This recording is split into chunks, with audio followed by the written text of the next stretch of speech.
ये कहानी सुंदर ग्राम नाम के एक छोटे से गांव की है, जहां माधव नाम का एक बूढ़ा आदमी अपनी बेटी लीला के साथ एक छोटे से घर में रहता था। माधव बहुत ही गरीब था। वो जंगल से लकड़ियां काट कर लाता और उन्हीं लकड़ियों को बाजार में बेचकर कुछ पैसे कमाता था और उन्हीं पैसों से माधव के घर का गुजारा चलता था। माधव की उम्र अब काफी हो चुकी थी। अब उसके शरीर में इतनी जान नहीं बची थी कि वो जंगल जाकर लकड़ियां काट सके, परंतु उसे ये सब अपने बेटी लीला के लिए करना पड़ता था, क्योंकि लीला की अब शादी की उम्र हो चुकी थी। लीला बहुत ही सुंदर और होनहार थी। लीला पिता की मदद करने के लिए घर में आस पड़ोस के लोगों के लिए सिलाई बुनाई का काम कर दिया करती थी, जिससे उसकी भी थोड़ी बहुत कमाई हो जाती थी। एक दिन इसी तरह माधव अपने घर से जंगल लकड़ियां काटने जाने वाला होता है। तभी उसे लीला रोक लेती है और कहती है। पिताजी, मैंने आपसे कितनी बार कहा है कि अब आपके शरीर में इतनी जान नहीं है कि आप इतनी दूर जंगल में जाकर लकड़ी काट सके। अब आपको आराम की जरूरत है। आप घर पर रहकर आराम करिए।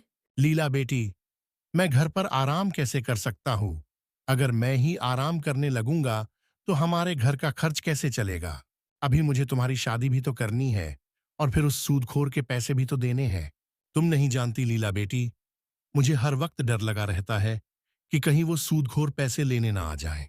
बेटी, वो सूदखोर बहुत ही बेरहम और फरेबी इंसान है। अगर हमने जल्दी से जल्दी उसका पैसा नहीं चुकाया तो वो हमारे साथ कुछ भी कर सकता है। पिताजी, आप ज्यादा परेशान मत होइए। भगवान कोई न कोई रास्ता हमें जरूर दिखाएंगे। और मैं भी तो सिलाई बुनाई का काम करती हूँ। आज से मैं दिन रात मेहनत करूंगी, जिससे हम उस सूदखोर के पैसे जल्द से जल्द दे सकें। लीला की ऐसी बातें सुनकर माधव का मन पूरी तरह से भावुक हो जाता है और उसकी आंखों में आंसू आ जाते हैं। हाँ बेटी, मैं समझ सकता हूँ कि तुम भी मेरी मदद करना चाहती हो, परंतु मैं भी अभी इतनी जल्दी घर नहीं बैठ सकता। मैं कुछ दिन और लकड़ियां काटना चाहता हूँ। माधव फिर अपनी बेटी को किसी तरह जंगल जाकर लकड़ियां काटने के लिए मना लेता है और उससे मंजूरी ले लेता है। लीला भी अपने पिता की बातें मान जाती है और उन्हें लकड़ियां काटने की मंजूरी दे देती है। फिर क्या था, बेटी से मंजूरी मिलते ही माधव भी जंगल की ओर लकड़ियां काटने निकल जाता है। माधव दिन भर जंगल में लकड़ियां काटता है और फिर वो उन सारी लकड़ियों को बाजार में लाकर बेच देता है।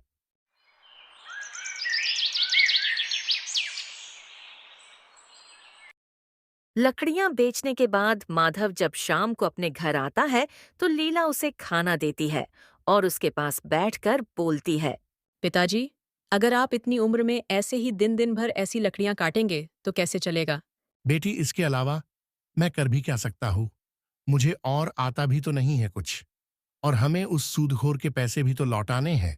पिताजी, आप एक काम क्यों नहीं करते हो। आप अपने किसी जान पहचान वाले से थोड़े पैसे उधार लेकर उस सूदखोर के पैसे लौटा क्यों नहीं देते हो। बेटी, बुरे वक्त में कोई रिश्तेदार या अपने कभी काम नहीं आते हैं। सारे रिश्तेदार अपने मुंह मोड़ लेते हैं, और वैसे भी मेरे सारे रिश्तेदार खुद ही गरीब हैं। वो तो खुद अपना गुजारा ही बहुत मुश्किल से कर पाते हैं। मेरा कोई दोस्त या रिश्तेदार इतना अमीर नहीं है जो मुसीबत में मेरी मदद कर सके। लेकिन पिताजी, हमें कैसे भी करके उस सूदखोर के पैसों का इंतजाम करना ही होगा। वो कल अपने पैसे लेने आएगा, और अगर हमने कल उसे पैसे नहीं दिए तो पता नहीं वो हमारे साथ कैसा सलूक करेगा। माधव अपने गरीबी के कारण बहुत ही लाचार था। उसे समझ में नहीं आ रहा था कि वो सूदखोर से अपना पीछा कैसे छुड़ाए।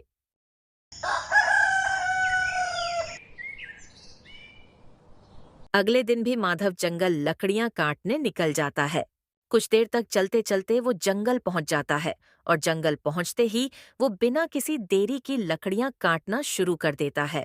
कुछ देर तक जब बूढ़ा माधव जंगल में लकड़ियां काट रहा था, तभी वहां एक अनजान व्यक्ति आ जाता है और माधव के हाथ में कुल्हाड़ी देखकर वो माधव से कहता है।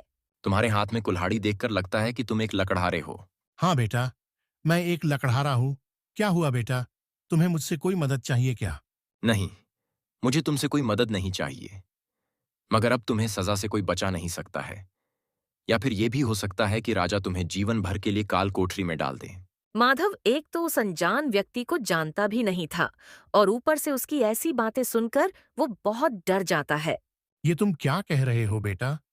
पर मैंने ऐसा कौन सा गलत काम कर दिया जिसके लिए राजा मुझे ऐसी कठोर सजा देंगे? क्या तुम नहीं जानते? राजा ने पेड़ काटने पर रोक लगाई हुई है।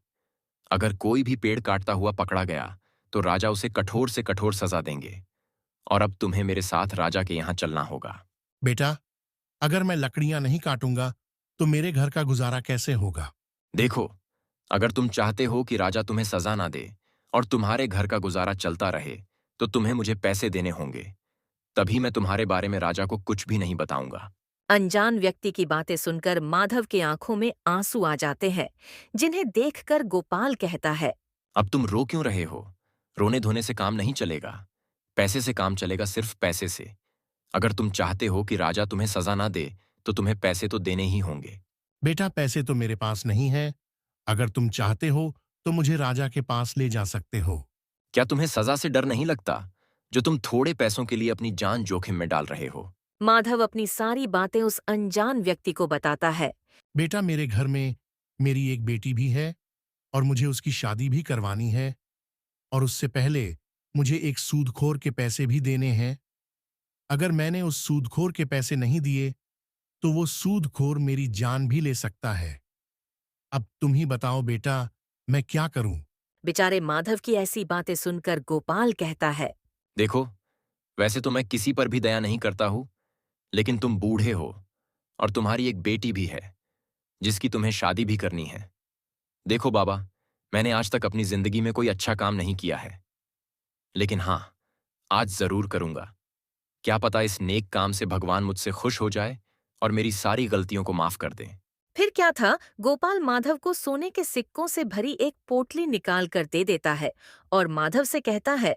इस पोटली में सोने के सिक्के हैं, जिनमें से कुछ सिक्कों को तुम उस सूदखोर को दे देना और बचे हुए सिक्कों से तुम अपने बेटी की शादी करवा देना। अब तुम यहां से चले जाओ, वरना किसी और ने तुम्हें यहां देख लिया तो फिर से तुम मुसीबत में आ जाओगे। बूढ़ा माधव गोपाल से इतनी बड़ी मदद मिलने के बाद उसे बहुत आशीर्वाद देता है और फिर वहां से वो खुशी खुशी अपने घर की ओर निकल जाता है। कड़ी धूप होने के कारण चलते चलते माधव को रास्ते में चक्कर आने लगता है, इसलिए माधव आराम करने के लिए एक पेड़ की छांव में बैठ जाता है। देखते देखते कुछ समय में माधव की आंख लग जाती है और वो वहीं सो जाता है। माधव जब सो रहा होता है तभी वहां एक चोर आ जाता है। चोर जब माधव के पास पहुंचा तो उसने देखा बूढ़े माधव के पास एक पोटली है, तो वो तुरंत उसके पास से वो पोटली चुराकर वहां से निकल जाता है। थोड़ी दूर जाने के बाद जब वो चोर पोटली खोलकर देखता है तो वो तो सोने के सिक्कों को देखकर बहुत खुश होता है। अरे वाह, इतने सारे सोने के सिक्के! आज तो मेरी किस्मत चमक गई। अब मेरी पत्नी और बच्चों को भूखा नहीं सोना पड़ेगा। इतने सारे सिक्कों से तो मेरा सालों का गुजारा हो जाएगा। इतना कहकर चोर अपने घर की ओर निकल पड़ता है। कुछ समय बाद जब माधव की आंख खुलती है तब वो अपनी पोटली ढूंढने लगता है, लेकिन उसे वो सोने के सिक्कों से भरी पोटली नहीं मिलती है। तब माधव बहुत घबरा जाता है और अपने आप को कोसने लगता है। हे भगवान, ये क्या हो गया? मैं ना जाने कैसे सो गया। ना ही मैं सोता और ना ही मेरे सोने के सिक्कों से भरी पोटली चोरी होती। बरसों बाद एक खुशी मिली थी, लेकिन अब वह भी छीन गई। अब मैं उस सूदखोर के पैसे कैसे दूंगा और मेरी बेटी की शादी मैं कैसे करूंगा? हे भगवान, मुझ बूढ़े और लाचार की मदद करो। यहाँ माधव अपने आप को कोस रहा था और वहाँ दूसरी तरफ वो चोर सोने के सिक्कों की पोटली लेकर अपने घर पहुंच जाता है। चोर अपनी पत्नी को आज उसके साथ हुई घटना की सारी बात बहुत गर्व से बताने लगता है। तुम मुझे हमेशा कोसती रहती थी ना कि मैं कुछ काम नहीं करता हूं, तो लो, आज तुम देखो मैंने कितना बड़ा काम किया है। ये देखो, सोने के सिक्कों से भरी पोटली। इस पोटली में इतने सिक्के हैं कि इन सिक्कों से हमारा कम से कम 4-5 साल का गुजारा तो आराम से हो जाएगा। अब मुझे कोई भी काम ढूंढने की या करने की जरूरत नहीं पड़ेगी। आप इतने सारे सोने के सिक्के कहाँ से लाए हो? तुम्हारी ये सवाल करने की आदत कब जाएगी? मैं इतने सारे सोने के सिक्के कहाँ से लाया हूं या किससे लाया हूं, ये जानकर तुम्हें क्या करना है? तुम आम खाओ गुठलियां क्यों गिन रही हो? मुझे जानना है कि आप इतने जल्दी इतने सारे सोने के सिक्के कहाँ से लाए? कहीं आप ये सोने के सिक्के कहीं से चुरा कर तो नहीं लाए? तुम्हारी ये बहस करने की आदत कब जाएगी? हाँ, मैं ये सोने के सिक्के चुरा कर लाया हूं। एक बूढ़ा आदमी पेड़ के नीचे सो रहा था। उसी के पास से मैं ये सोने के सिक्कों से भरी ये पोटली चुरा कर लाया हूं। क्या कहा आपने? आप अब चोरी भी करने लगे हो। क्या आप दूसरों को तकलीफ देकर खुद खुश रहना चाहते हैं? वो बेचारा बूढ़ा गरीब आदमी न जाने किस हाल में होगा, न जाने उसने ये सोने के सिक्के किस काम के लिए रखे होंगे और आप उन सिक्कों को चुरा कर ले आए। अरे वो बूढ़ा आदमी गरीब नहीं है, बल्कि एक पैसे वाला आदमी है। ये आपको कैसे पता कि वो पैसे वाला आदमी है? क्या आप उसे जानते हैं? नहीं, मैं नहीं जानता उस आदमी को, पर वो गरीब नहीं हो सकता, क्योंकि कोई भी गरीब आदमी इतने सारे सोने के सिक्कों से भरी पोटली ऐसे ही अपने पास रखकर जंगल में ऐसे ही बेफिक्र होकर किसी पेड़ के नीचे सो नहीं सकता है। मुझे इस बात से कोई फर्क नहीं पड़ता कि वो बूढ़ा आदमी गरीब है या अमीर। बस हमें किसी की खून पसीने की कमाई नहीं चाहिए। इसलिए आपको उसको उसकी ये पोटली लौटानी होगी। तुम ये कैसी बेवकूफों वाली बातें कर रही हो? अब मैं उस बूढ़े आदमी को कहाँ कहाँ जाकर ढूंढूंगा? तुम तो एकदम ही सठिया गई हो। मुझे कुछ नहीं पता।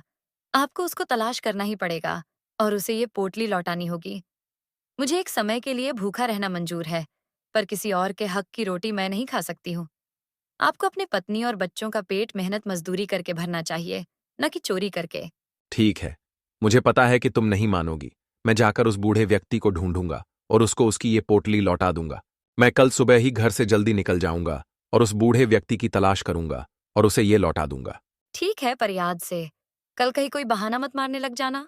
यहाँ चोर वो सोने के सिक्कों वाली पोटली लौटाने तैयार था और वहां बड़ी मायूस हालत में माधव अपने घर पहुंच जाता है। अपने पिता को इतने मायूस देखकर लीला कहती है, क्या हुआ पिताजी, कहाँ रह गए थे? आज आपको घर आने में कुछ ज्यादा ही देर हो गई। मैं कब से आपका इंतजार कर रही थी। लीला के इतने सारे सवाल सुनकर भी माधव कुछ नहीं कहता है और लीला भी अपने पिता की इतनी चुप्पी देखकर और परेशान हो जाती है। क्या हुआ पिताजी? कुछ तो बोलिए, क्या हुआ है? कुछ बोलते क्यों नहीं? जंगल में कुछ हुआ है क्या आपके साथ? अब लीला को इतने परेशान होते देख माधव बोलना शुरू करता है। माधव आज की जंगल वाली पूरी कहानी लीला को बता देता है। जब माधव लीला को सारी बात बता रहा होता है, इसी बीच वो सूदखोर अपने पैसे लेने माधव के घर पहुंच जाता है। सूदखोर को देखकर माधव और लीला दोनों बहुत घबरा जाते हैं। माधव, तूने आज मेरे पैसे देने का वादा किया था। चल अब जल्दी से मुझे मेरे पैसे दे। माधव सूदखोर को देखकर डरा हुआ तो था, पर किसी तरह डरते डरते उसने सूदखोर से कहा, हाँ सेठ जी, मैंने आपके पैसों का इंतजाम कर लिया था, पर आज जंगल में किसी ने मेरे सोने के सिक्कों की पोटली को चुरा लिया। माधव से सोने के सिक्कों की बात सुनकर सूदखोर उसे चिल्लाने लगता है। तूने मुझे बेवकूफ समझा है क्या कि तू मुझसे झूठ बोलेगा और मैं तेरी ये फालतू की बातें मान लूंगा? अरे तेरे जैसे मुझे 50 मिलते हैं झूठ बोलने वाले। अब जल्दी से मुझे मेरे पैसे दे दें और मेरा समय मत बर्बाद कर। नहीं सेठ जी, मैं झूठ नहीं बोल रहा हूँ, मेरा विश्वास कीजिए, किसी ने मेरे सोने के सिक्कों से भरी पोटली चुरा ली है। अच्छा, तो तेरे पास वो सोने के सिक्कों से भरी पोटली कहाँ से आई थी? जरा मुझे भी तो पता चले। आखिर तू बुढ़ापे में ऐसा क्या करता है जो तुझे सोने के सिक्कों से भरी पोटली मिल गई? माधव सूदखोर की इतनी कड़वी कड़वी बातें सुनकर भी चुप रहता है। वो सूदखोर की बातों का कोई जवाब नहीं देता है और उसे इतना चुप देखकर सूदखोर कहता है, अब चुप क्यों है, कुछ बोलता क्यों नहीं है? कि तेरे पास वो सोने के सिक्कों से भरी पोटली कहाँ से आई थी? तुझे बुढ़ापे में झूठ बोलते शर्म नहीं आ रही है? तू ऐसे नहीं मानेगा। तू एक काम कर, मेरे साथ राजा के पास चल, अब वही तेरा फैसला करेंगे। सूदखोर माधव को अपने साथ राजा के पास ले जाने लगता है।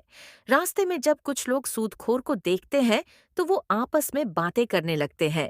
देखो भाई, ये सूदखोर बेचारे बूढ़े माधव चाचा को राजा के पास लेकर जा रहा है। देखना भाई, जितना ये गरीब लोगों को परेशान कर रहा है, भगवान भी इसे उससे ज्यादा तड़पाएंगे। सही कहा भाई, पर अब पता नहीं राजा बेचारे माधव चाचा को कौन सी सजा सुनाएंगे, क्योंकि ये अत्याचारी सूदखोर अपने पैसों के लिए किसी को भी बुरी से बुरी सजा दिलवा सकता है। कुछ देर बाद सूदखोर माधव को अपने साथ लेकर राजा के दरबार में पहुंच जाता है और पहुंचते ही राजा से कहता है, महाराज, इस माधव ने मुझसे पैसे लिए थे और अब मुझे पैसे नहीं दे रहा है और ऊपर से मुझसे झूठ बोल रहा है कि कोई इसके सोने के सिक्कों की पोटली चुरा कर ली गया है। सूदखोर की पूरी बात सुनने के बाद राजा बोला, तो तुम ऐसे आदमी को पैसे देते क्यों हो जो तुम्हारे पैसे तुम्हें चुका ही ना सके? लेकिन महाराज, ये मेरे सामने आकर रो रहा था, इसलिए मैंने इस पर तरस खाकर इसे पैसे दे दिए। नहीं तो मैं ऐसे लोगों को कर्ज कहाँ देता हूँ जो कर्ज लौटा ना सके। सूदखोर की बातें सुनने के बाद राजा अपना फैसला सुनाता है। यहाँ के नियम के अनुसार जो व्यक्ति समय से कर्ज नहीं चुका पाता है उसके पूरे परिवार को कर्ज देने वाले की गुलामी करनी पड़ती है जब तक वो अपना पूरा कर्ज ना चुका ले। लेकिन मैं बूढ़े माधव के उम्र का लिहाज करके हुए उसे 1 दिन का समय और देता हूं। अगर माधव तुमने 1 दिन में इसका पैसा वापस नहीं किया तो तुम्हें उसकी गुलामी करनी होगी। राजा की बात सुनते ही माधव तो डर से कांपने लगा। अब उसे और उसकी बेटी को सूदखोर की गुलामी करनी पड़ेगी। फिर क्या था, राजा का फैसला सुनने के बाद सूदखोर और माधव के घर पर वापस आ जाते हैं। माधव, जब तू मेरे पैसे 2 साल में नहीं लौटा पाया, अब 1 दिन में कैसे लौटा देगा? तू एक काम कर, अपनी इस खूबसूरत बेटी की शादी मुझसे कर दे। तेरी बेटी मेरे साथ राज करेगी और मैं तेरे साथ भी अच्छा व्यवहार करूंगा और मैं तेरा कर्जा भी पूरा माफ कर दूंगा। बोल, मंजूर है तुझे मेरा ये प्रस्ताव? कराएगा अपनी बेटी की शादी मुझसे? सूदखोर की ये बात सुनकर लीला आग बबूला हो जाती है और सूदखोर से कहती है, मैं तेरे जैसे इंसान से कभी शादी नहीं करूंगी। तू इंसान नहीं, शैतान है जो इंसानों पर जुल्म करता है। तो ठीक है, फिर मैं भी देखता हूं कि तुम लोग मेरे पैसे कैसे चुका पाते हो और मैं तेरे बूढ़े बाप से इतना काम करवाऊंगा कि उसकी आत्मा भी कांप जाएगी। अब मैं चलता हूं और कल आऊंगा अपने पैसे लेने। फिर क्या सूदखोर माधव और उसके बेटी लीला को धमकाकर वहां से निकल जाता है। सूदखोर के जाने के बाद लीला अपने पिता माधव से कहती है, पिताजी, हम 1 दिन में इस मनहूस के पैसे कैसे चुकाएंगे? अगर हम 1 दिन में इसका कर्ज नहीं चुका पाएंगे तो वो मनहूस हम पर बहुत अत्याचार करेगा। पिताजी, मैं आप पर अत्याचार होते हुए नहीं देख पाऊंगी। इस लालची ने बहुत लोगों को लूटा है। किसी का घर छीन लिया है तो किसी की जमीन छीन ली। पिताजी, अगर आपकी मर्जी हो तो मैं इस सूदखोर से शादी कर लेती हूँ, नहीं तो वो आप पर बहुत अत्याचार करेगा। नहीं बेटी, तुम इस लालची और अत्याचारी से कभी शादी मत करना। अगर हमारे किस्मत में उसकी गुलामी करनी लिखी है तो हम उससे भाग नहीं सकते हैं। लेकिन पिताजी, वो सूदखोर बहुत बेरहम है। उसको किसी पर दया नहीं आती है। वो आपकी उम्र का भी लिहाज नहीं करेगा। बेटी, भगवान जरूर कोई रास्ता दिखाएंगे और किसी न किसी तरह ये कठिन समय भी निकल जाएगा। किसी तरह अपने बातों से माधव अपनी बेटी को दिलासा देने की कोशिश करता है ताकि वो डर के उस सूदखोर से शादी न कर ले।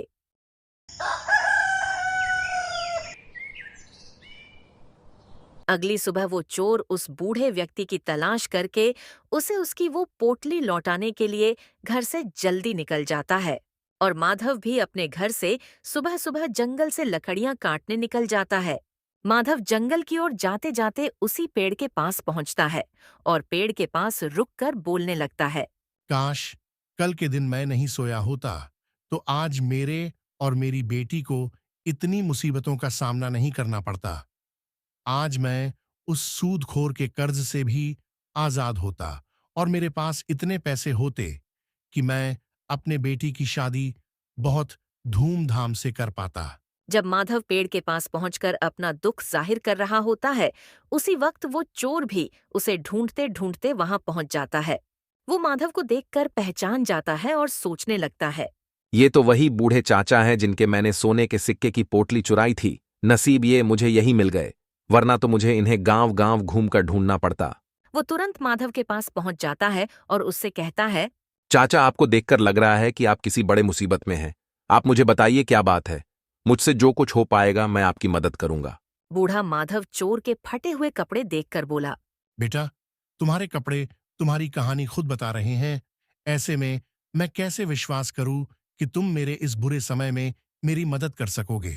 चाचा, आप मेरे कपड़ों को देखकर मेरी हालत पर मत जाइए। आप मुझे अपनी परेशानी बताइए। हो सकता है मैं आपकी कोई मदद कर पाऊं और मैं पूरी कोशिश करूंगा कि आपके दुख को दूर कर पाऊं। बेटा, 2 साल पहले मैंने एक सूदखोर से पैसे लिए थे, लेकिन मैं अभी तक उसका कर्ज नहीं चुका पाया और अब तो मुझे राजा का आदेश मिल गया है कि अगर आज शाम तक मैंने उसका कर्ज नहीं चुकाया तो मुझे और मेरी बेटी को उसकी गुलामी करनी पड़ेगी। कल मुझे एक नेक दिल इंसान ने सोने के सिक्कों से भरी एक पोटली दी थी, जिसके मिलने पर मैंने सोचा था कि उनसे मैं उस सूदखोर के पैसे भी लौटा दूंगा और अपने बेटी की शादी भी करवा दूंगा। लेकिन कल जब मैं पोटली लेकर अपने घर जा रहा था तो मुझे चक्कर आ गया था। तो मैं इसी पेड़ के नीचे कुछ देर आराम करने बैठ गया था, पर बैठ बैठे कुछ ही देर में मेरी आंख लग गई और फिर किसी ने वो सोने के सिक्कों वाली पोटली चुरा ली। माधव की सारी बात सुनकर चोर समझ गया था कि उसने कल बहुत बड़ी गलती कर दी थी। चोर फौरन वो सोने के सिक्कों वाली पोटली माधव के सामने रख देता है और उससे बोलता है। चाचा, कहीं ये आपकी पोटली तो नहीं है? हाँ बेटा, यही तो है वो पोटली। बेटा, लेकिन ये तुम्हारे पास कहाँ से आ गई? इसे तो कोई चुरा कर ले गया था। चाचा, वो कल ये पोटली आपके पास से मैं ही चुरा कर ले गया था। पर चाचा, इसके लिए मुझे माफ कर देना। चाचा, मैं एक गरीब आदमी हूं। मेरे घर में मेरी पत्नी और मेरे बच्चे भूखे थे। मैं काम के तलाश में निकला था, परंतु मुझे कहीं भी काम नहीं मिला। मुझे आप इस पेड़ के नीचे सोते हुए मिले थे। तभी मैंने आपके पास ये पोटली देखी तो मैंने इसे चुरा ली। चाचा, इतने सारे सोने के सिक्कों को देखकर मुझे लगा कि अब मुझे कुछ सालों तक काम नहीं करना पड़ेगा और मेरे घर वाले कभी भूखे नहीं रहेंगे। लेकिन मेरी पत्नी ने मुझसे कहा कि मुझे भूखा मरना पसंद है, लेकिन किसी और की खून पसीने की कमाई से मैं अपना पेट नहीं भर पाऊंगी, और उसने फिर मुझे आपको ढूंढकर इन्हें वापस करने कहा है। मेरी किस्मत बहुत अच्छी है कि आप मुझे यहीं मिल गए, वरना तो मुझे आपको गांव गांव में जाकर ढूंढना पड़ता। और चाचा, हो सके तो मुझे माफ कर दीजिए। मेरी वजह से आपको इतनी परेशानी का सामना करना पड़ा। कोई बात नहीं बेटा, तुमने मुझे ये सोने के सिक्के लौटा दिए, इसलिए मैंने तुम्हें माफ कर दिया और अब मैं इन सिक्कों से उस सूदखोर के पैसे लौटा दूंगा और अपने बेटी की शादी भी बहुत अच्छे से कर पाऊंगा। फिर क्या था, सोने के सिक्कों की पोटली मिलते ही माधव तुरंत से अपने घर पहुंच जाता है और उसे अपनी बेटी लीला को दिखाता है। माधव ने उन सोने के सिक्कों को बेचकर उस सूदखोर के पैसे भी लौटा दिए और बचे हुए सोने के सिक्कों की मदद से अपनी बेटी की शादी भी बहुत धूमधाम से कर दी। तो दोस्तों, कहानी आपको कैसी लगी, हमें कमेंट में जरूर बताएं। अगर आपको हमारी मेहनत पसंद आई हो तो हमारे चैनल को सब्सक्राइब करना न भूलें और बेल आइकन दबाएं ताकि नई कहानियों की नोटिफिकेशन सबसे पहले आपको मिले। धन्यवाद।